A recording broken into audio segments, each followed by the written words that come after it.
Hello, good evening, and welcome to another episode of Brett's Old-Time Radio Show. Welcome to my home here in beautiful Lyme Bay. I hope you're all good, and I hope you've had a great weekend. I hope your Monday's gone well, because Monday can be a stressful day, because it's generally back to work, and I've had a busy day today. I've been cracking on with lots of bits and pieces and getting a lot done, so always good to be productive, isn't it?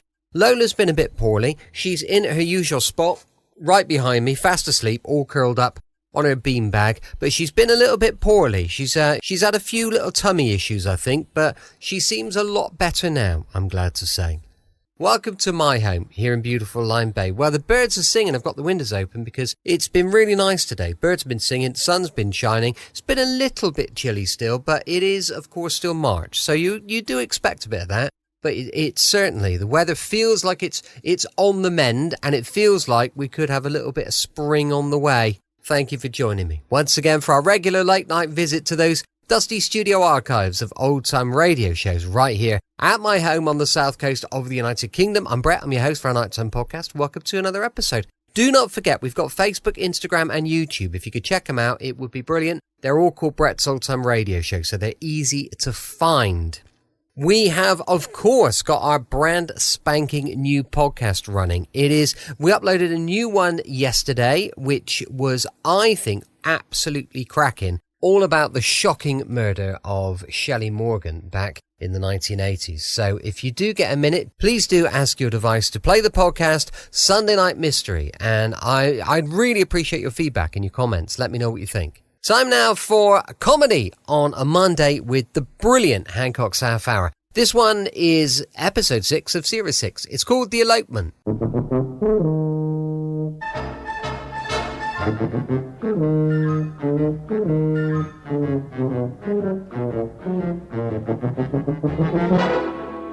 We present Tony Hancock, Sidney James and Bill Kerr in...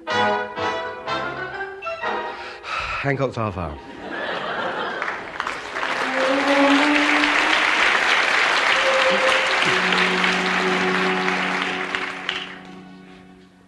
Sid.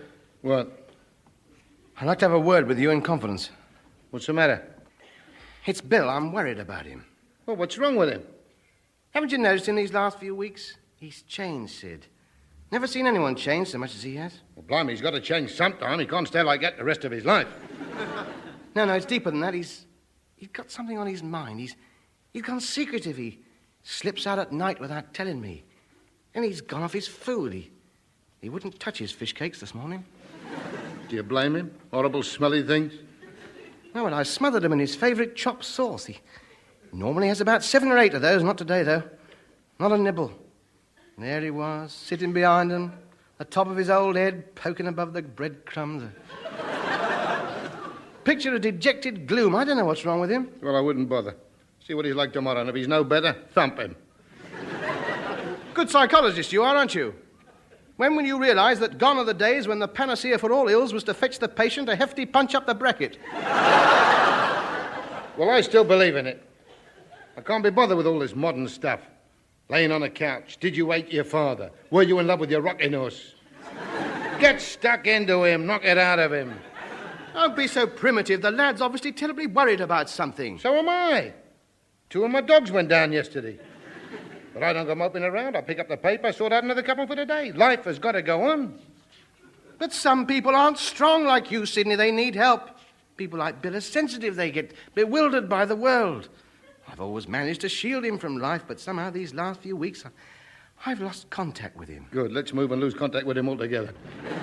Don't be like that, Sidney. Show a little consideration for your fellow humans. So unlike him to act this way. That's what worries me. He's always been a happy, laughing Charlie. Nothing bothered him. Stick him in front of a television set with a box of licorice, all sorts. He'd stay there till the national anthem. Used to join in with the adverts, singing away there. Hurr, I come up from Somerset, where the tiger apples grow. Yeah. Not now, though. Perhaps he's fed up with him, like we all are. No, not him. He hasn't even grasped the technical wonder of it yet. Do you know, he still thinks there's a lot of little actors inside the box. With small cars and little horses. Every night when he thinks I'm not looking, he has a quick glance through the air holes at the back. Anybody at home? Shh! That's him. Be nice to him. Don't say anything to him. Watch your step. In here, William. Don't let on we've been talking about him. Just act as if nothing had happened. Be tactful. Yeah, all right. Hello, Tub. Sid? Hey, what's all this mooning about, you miserable ratbag? Brighten yourself up a bit or I'll bang you one. That's tactful, that is. Well, what's the matter with you, then? I'd rather not talk about it. Well, that's it, then. That's my interest finished. Sid, why don't you use your loaf? See what you've done now? You've put him on his guard. Closed him right up now. Good luck. Can't stand these miserable lumbers. As far as I'm concerned, he can pack his boomerang and up it. Don't take any notice of him, William. I understand. Have you got anything you'd like to discuss with me? No, I just want you to mind your own business and leave me alone. No one can help me now. Oh, dear. He's gone all morbid now. See what you've done? He's in the right frame of mind now. It's a good job we haven't got a river running through the town. I got a car. Don't encourage him. Leave him alone. Do you want the television set on, William? No. Some good adverts on tonight. I don't want to see him. Are you going out tonight? I don't know.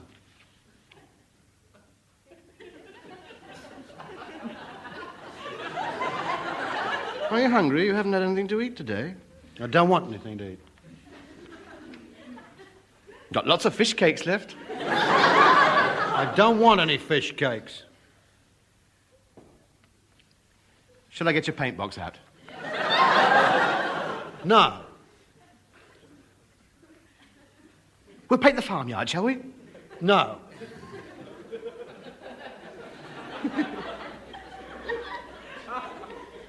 Do you want to take the clock to bits? No. Well, stone me then. What do you want to do? Nothing. Go and get your car out, Sid. No, I mustn't be weak. Charity begins at home. I must be tolerant. Just leave him quietly alone. He'll be all right. Just let him sit there. On my life I shall remember.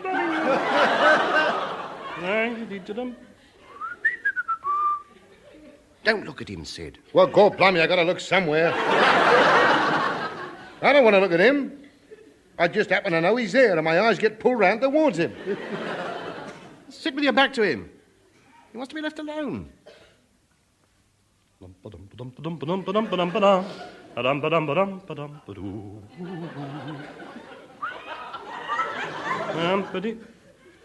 Hello. Hello, there goes Mrs. Biggs. There she goes. Look up to the old hand and racket. She'll be there till chucking out time. I'll have a small treble gin, please, dear. I got caught one year. I never ask her again. Wanting you.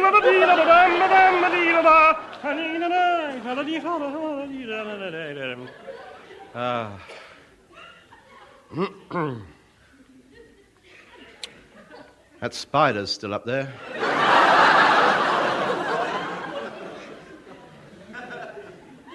I'll get the vacuum over him tomorrow.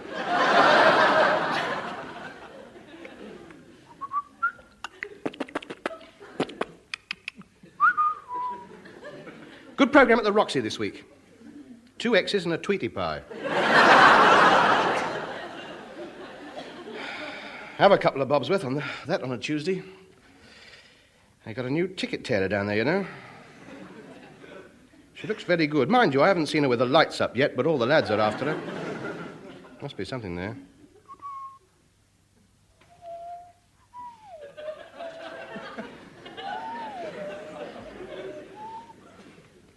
How do you get to Gretna Green?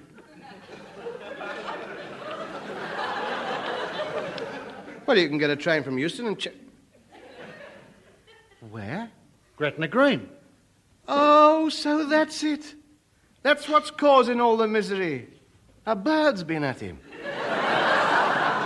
Of course, I should have realized. Oh, why didn't I think of it? Well. Fluff trouble. Oh, come on then. Who is she? What's she like? Well, I don't want to talk about it. Oh, come on. You must tell us now your secret's out. Tell him to wait at Gretna Green and get shot of him. Come on, Bill. What's her name? How old is she? You've got to tell us about her now. One of us will have to give you away. Me. Bags me. Come on now. Ignore him. Tell us all about it. Well, there's nothing much to tell. I'm in love. Oh, isn't that sweet? Hear that, Sid? Bill's in love. He wants his brains tested. You unromantic clod. Tell me, Bill, I understand about these things, affairs of the heart. I know what it's like to be in love. Do you really, Tub? Yes, oh, yes. Yes, indeed. Cupid's had a go at me on more than one occasion. Not recently, I'm afraid, but there you are. When the petals start dropping off the rose, the bees don't come around so often.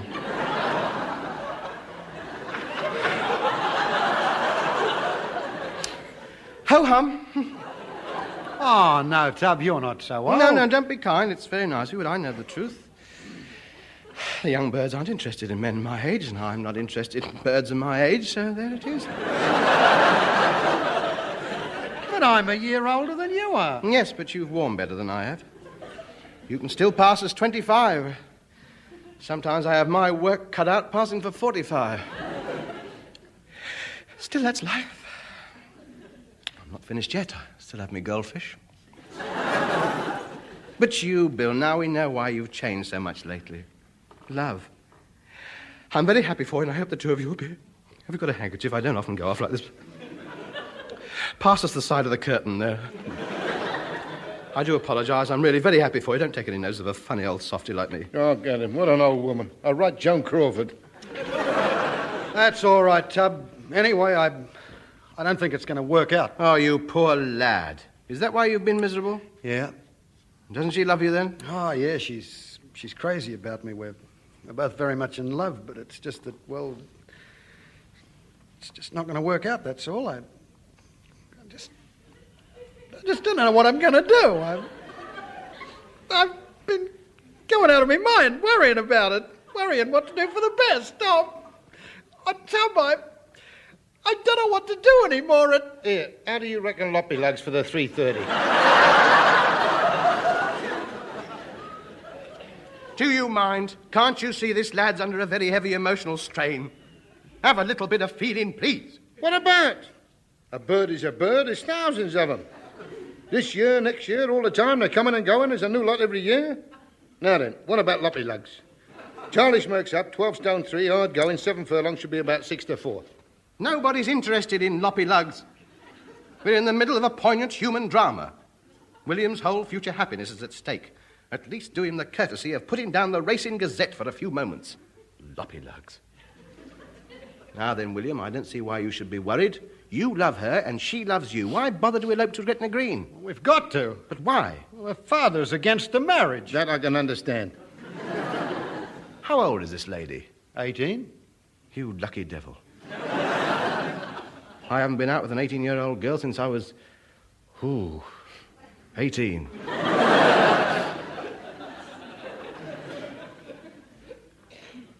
And she wasn't much. Oh, dear, oh, dear.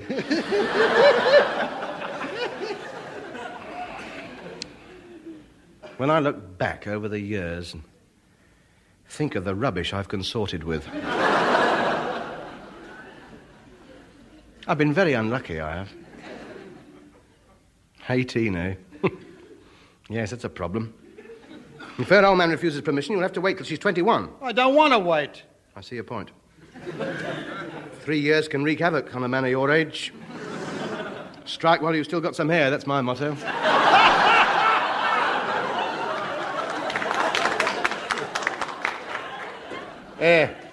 Can I go back to my paper now? He hasn't finished yet. Look, it's 5 to 3. The race starts in 5 minutes. I've got to phone my bet in.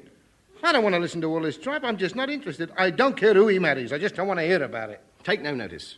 Why do you think her father is against her marrying you? Oh, I don't know. He's a big industrialist. Or perhaps it's because he thinks I'm after the £1.5 million that's coming to her. Oh, that's nonsense. What is £1.5 million compared to true happiness? Does he think that £1.5 million can buy the love and affection of this young... How much? $1.5 million. Here's your hat and coat. There's a 4:30 train to Gretna Green arriving at midnight. I'll drive you to the station. I'll book you in at the Thistle for 2 weeks, then you get married, and there's nothing you can do about it. Come on, hurry up. I'll help you pack. Wait a minute. I thought you weren't interested. Not interested in my friend Bill? He's been like a brother to me, this boy. And all I want to see is him happily married to the girl of his choice. Bill's happiness means more to me than anything else. I've always looked after you, haven't I, boy? $50 a week I've given you, haven't I? When? Here's the first installment. Wait a minute, I've looked after him more than you have. Take your hand off his shoulder. He's my friend, not yours. Look, he's always come to me for advice. I am not going to let you come between two old pals in time of need. I'm his pal. Let go of him. Stop pulling my friend's coat. You let go of my friend's arm. What have you ever done for him? More than you have. All those times you shouted at him, grumbled at him, despised him because he's stupid. Never. I've never despised him. I've always had nothing but the greatest admiration for him. His intellect has always been a source of constant amazement to me. He knows who his real friends are. That $1.5 million, Nicker, is that before or after tax? After tax, I think. Yeah, well, there you are. He's got room for more than one friend, then. That's all right, then. A truce, then. We'll cry Pax. Shake. Right, shake. We'll both help him. Oh, now, wait a minute, fellas. I can't do it. I couldn't ask her to elope with me against her father's wishes. Then we will get his permission. How? Well, I personally, as your guardian, will go round and chat him. I'll speak to him man to man, and I'll explain that the happiness of two young people are at stake, and that we have no right to deny him this. When he sees what class your guardian is, he'll come round all right. Pass me the deer stalker and the Inverness cape, I shall be off.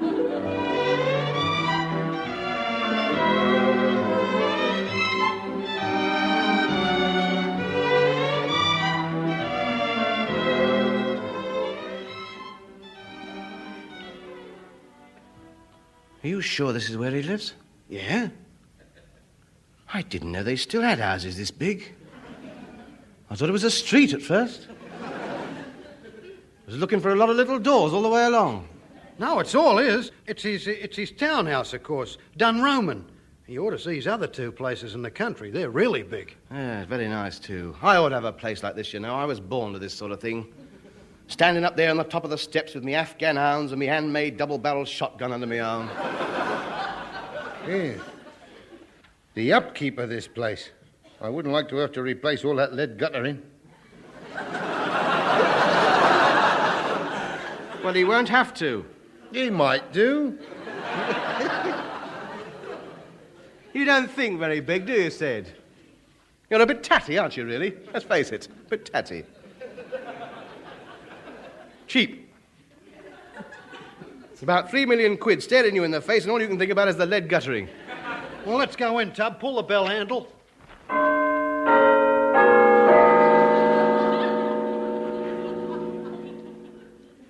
That makes a mockery of that illuminated bell button we've got at home. Shh, quiet, somebody's coming. Good afternoon. Ah, good afternoon, my good man. You, I take it, are the lackey. I am the head butler, yes. Good lad. Well, will you tell the manager that is the owner? There are 3 gentlemen without who wish to be within. What name shall I give? Kindly inform him the guardian of his daughter's fiancé is here and wishes to converse with him about the proposed nuptials. Yes, sir. Would you mind waiting in the hallway? I'll see if Mr. Fenton is at home. Thank you, my man. Don't hurry. I'll amuse myself inspecting these old masters to see if they're genuine. Oh, yes. Quite a nice Rembrandt they've got here.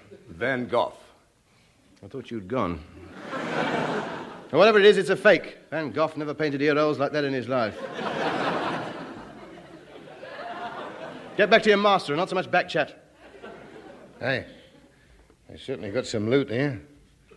Are you sure that's a fake? Only if it's not, I can have it out of the frame and down my trouser leg before he gets back. Don't be so obvious. If this little number comes off, we'll be able to buy our own. William, before I bandy words with the old man, put me in the picture a bit more. Where did you meet this bird? At the Forest Hills Tennis Club. You at the Forest Hills Tennis Club? You're not allowed in there without a Bentley. How did you manage it? I was sweeping the leaves up. I was looking through the wire netting and a ball hit me on the nose. She took me into the clubhouse, gave me a drink, and she fell in love with me. She must have been half cut before you got there. Has she seen you when she's sober? Oh, yeah, we've been out together dozens of times since then. That's a relief. I thought we might have to keep her on the bottle. Now, have you told her anything about yourself? No, except that I'm stony broke. Good. That'll leave my fertile imagination enough room to maneuver. What are you going to say, then? Nothing, but don't be surprised when we get in there. I might bow a few times and call you Your Highness. Why? Quiet. Here comes Arthur Treacher. Mr. Fenton will see you now, sir. Merci bien, Mush. Lead on. In here, sir. The gentlemen are here, sir. All right. How much do you want? I beg your pardon? How much do you want for this person to stay away from my daughter? I'm afraid you're labouring under a mishap here. $500,000. Do you mind? I'm his guardian. My dear sir, I haven't come here to barter with people's lives. I've come here to tell you to keep your daughter away from the prince here. What are you talking about? I'll not have Prince William going around with commoners. Prince William? Ah, you didn't know that, did you? Yes. You didn't know your daughter was knocking around with royalty. The prince usually goes incognito. He's never been one for flashing his title about, have you, Bill? No. Precisely. Democratic to the core. Prince William of where? Of where? He's the heir presumptive to the royal throne of Turkestan. Direct descendant of the Kubla Khan. Genuine Mongol blood in him, this boy. Should see him on a horse. Rubbish.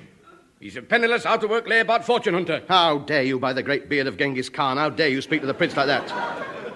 We were back in Samarkand, we could have you thrown off the sacred tower into the crocodile pit for a remark like that. I might tell you it's an honour for you even to gaze upon him. He usually wears a veil for an interview with infidels. He's an Eastern deity, this boy. Back home, the peasants walk for hundreds of miles just to kiss his turnips. I'm not interested in what the peasants do. My daughter's underage. I refuse to allow her to marry him. I just told you the government wouldn't let him marry her. He's reserved for a Samarkandian princess, aren't you? Oh, yeah. They were betrothed when they were 5. Her father, the Grand Vizier, would have his head off if he was to turn it in now. Good.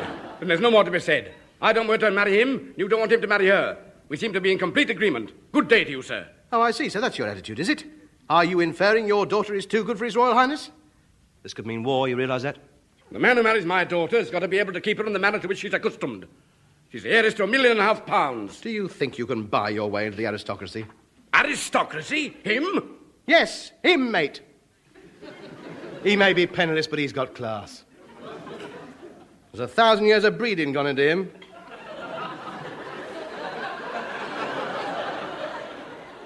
Show him how you walk. Move about a bit. Look at that, look at that, look at that. Hey, oh, like an Arab stallion, there he is. Look at him, proud and haughty. Go on, give us a bit of haut. Go on. That's haut, that's haut. You don't see haut like that every day of the week. Look at those flaring nostrils and those ears quivering. Look at that. You can't buy that sort of stuff with money. Now, if you really want blood like this in your family, I could stretch a point and have a word with the government. I could perhaps get the law changed so he could marry a commoner. I mean, they are in love and we want to see him happy, don't we? For the last time, no. I refuse to let my daughter marry this man. That's all there is to be said. Very well, then, so be it. You have slighted the royal family of Turkestan. The prince here has lost face. Definitely. I may warn you that if you are visited in the night by 2 big Nubians in turbans and baggy trousers brandishing assegais, you have only yourself to blame. Farewell. Come, Prince William. Follow me, Ali, to the embassy. Well, you certainly messed that up, didn't you? Well, how was I to know he was like that? I thought all the nouveau riche wanted to marry into the cream. Now, I'll never be able to marry Constance. Of course you will. You'll just have to go back to the original plan. Elope with her. Up to Gretna Green, over the anvil, and you're home. He'll be faced with a fait accompli. A what? A fait accompli. It's Italian for we got him coal-boxed. Sidney, go and get your ladder, boy. There's work to be done. Right.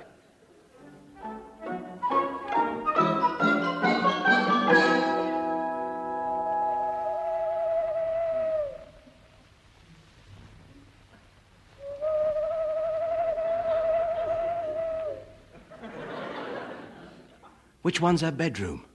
The one with the light on. Stone me, it's 300 foot up. Oh, it's not. Well, it looks it. I'm not going up there. Oh, well, I suppose I'd better go up. No. I'm not taking the chance of our chief asset falling down and hurting himself. Sid, go up and bring the bird down. That's right. I'm not climbing all that way. You've had the most experience with ladders. Go on, get up there. She knows we're coming. She's waiting for us. Good luck to her. I'm not carrying other people's women down ladders. She can get on a ladder and slide down. This'll go against you in the share-out. What share-out? Nothing. Hello, she's heard us. The window's going up. Is that you, darling? Yes, darling, it's me. Oh, isn't that sweet? I'm not quite ready yet. I won't be long. Give me another 2 hours. We're not waiting out here for 2 hours, madam. Get down that ladder. Look at her. Mink her curlers. How the other half live. Oh, here she comes. Oh, isn't she beautiful, Tub? I don't know. Look at that. A special coming down the ladder outfit made by Dior. She'll want to change into her getting in the car and off to Scotland set when she gets to the bottom. Hurry up, madam. Hurry up, dear. We haven't got all night. Don't talk to my fiancée like that. Oh, here she is. Oh, William, my darling. Oh, Constance, Constance. Come on. We haven't got time for all that nonsense. All this snogging. Come on, let's get off. We'll have the whole household up in a minute. Oh, I can't go yet. There's all my luggage upstairs. Would one of you gentlemen go up the ladder and get it for me? Just a few suitcases and a couple of cabin trunks. Yes, but I... Oh, and a dozen hat boxes. Yes. And, 2 maids. Look, madam, you're eloping, not going on safari. You'll have to rough it for a few days. You'll have to do without them. Have you got your checkbook? Yes. Good girl. Right, we're off then. Sid, straight up the A1 to Haggisland. Right.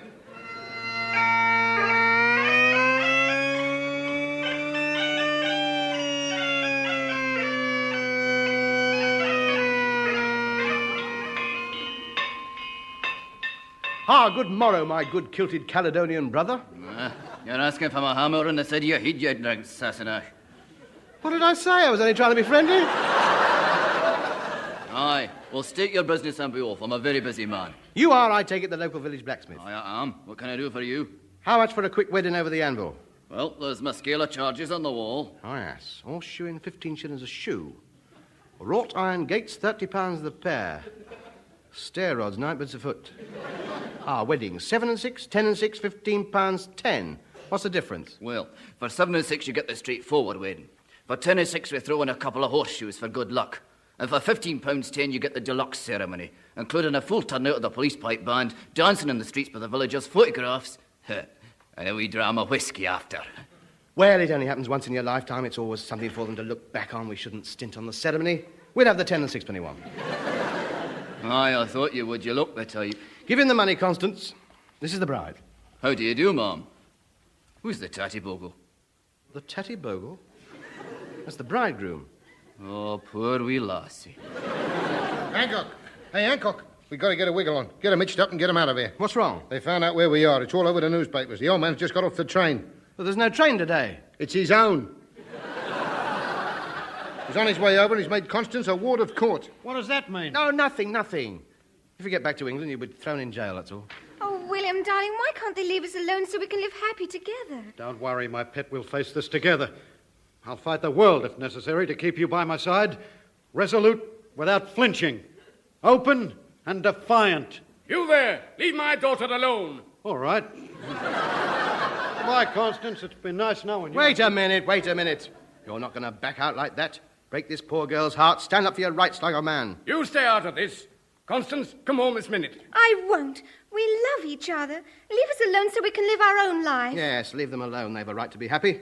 They're old enough to know their own minds. You can't ride roughshod over the feelings and emotions of human beings. If she marries him, I'll cut her off without a penny. You wouldn't do that. I would, you know. What, nothing at all? Not a penny. Oh. All right, then I'll tell you what I'll do. 1,000 each to break it up. $7.50. It's a deal. Come home, William Kerr. How dare you come between a girl and her father? Do the decent thing. Give her up this minute. No, I won't give her up. You cad. What about your wife and 6 children in Australia? What wife and 6 children? See, he's forgotten them already. What sort of a father would he be? You didn't tell me you had a wife and 6 children, William. Of course he didn't. He didn't tell the others either. There's others. Of course, he's wanted in every country between here and Australia. Whenever the boat docked, he was straight down the gangplank and into the registry office. Come on home, Constance. No good can come of this. The Honourable Freddie still wants to marry you. He's not bad looking if he combs the hair out of his eyes. Coming? Yes, Father, I think I will. Oh, but Constance, look. Don't you talk to me. Take me away from here, Daddy. Come on then, my dear. Hey, wait a minute, Dad. Aren't you forgetting something? What about the old loot, then? Oh, yes. Who shall I make the check out to? Me. Only one of you, if you don't mind. You put it through my company, Sid James, in brackets, Film Stage and Scrap Metal Limited. Now, don't just stand there, William. Bend down and let the man rest his checkbook on your back. I want to marry Constance. Oh, doesn't he go on? It's all over and done with. You've had it. Stop living in the past. 1,500, that's right. Thank you very much. It's a pleasure to do business with you. You haven't got any other daughters, have you? No, I haven't. Any nieces, godchildren, anybody you could put us in touch with? You know, Good day to you, sir. Yes, of course, yes. A pleasant journey to you, sir. Good health. You couldn't give us a lift back to town, could you? Oh, he's gone. You know what you've done? You've just sold me for £1,500. Yes, and it was capital gains, tax-free. Do you realise we can do it once more before it's classed as a business? Now, what other girls do you know? Well, there's the Honourable Barbara. I don't know anybody else. The Honourable Barbara, yes. That sounds loot-worthy. Now, you go down and fetch her. I'll stop up here and Sid can tell her father the price. We'll form a company, Bill Kerr, Gretna Green Limited. We'll operate from up here, cut down on travelling expenses backwards and forwards. Well, come on, jump about a bit. There's half a Burke's Periods to get through yet. You're not a bad-looking boy. I don't know why we didn't think of this before. It's absolutely ridiculous.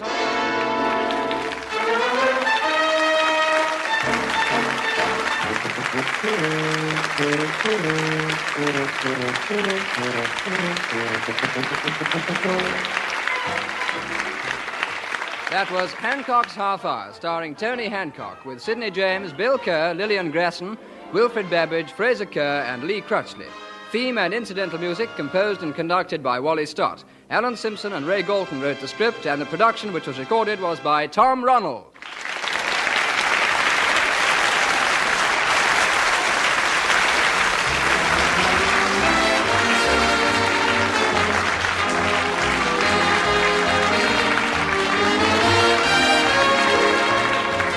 Welcome back. Hope you enjoyed our latest bit of comedy with the brilliant Tony Hancock and Hancock's Half Hour. Don't forget, we'll be back tomorrow with Mystery and Adventure with Sherlock Holmes and Dr. Watson, going live at 5 p.m. GMT. As I mentioned earlier, we've got a brand new podcast. Please do ask your device to play it or check out your favourite podcast supplier. It's called Sunday Night Mystery, and I know you are going to find it brilliant and very interesting. It's all true crime stuff. So, I hope you like it and I hope you check it out. Thanks for listening. I'll be with you 7 days a week, each and every week, and I'll see you tomorrow on Brett's Old Time Radio Show. Love you. Bye.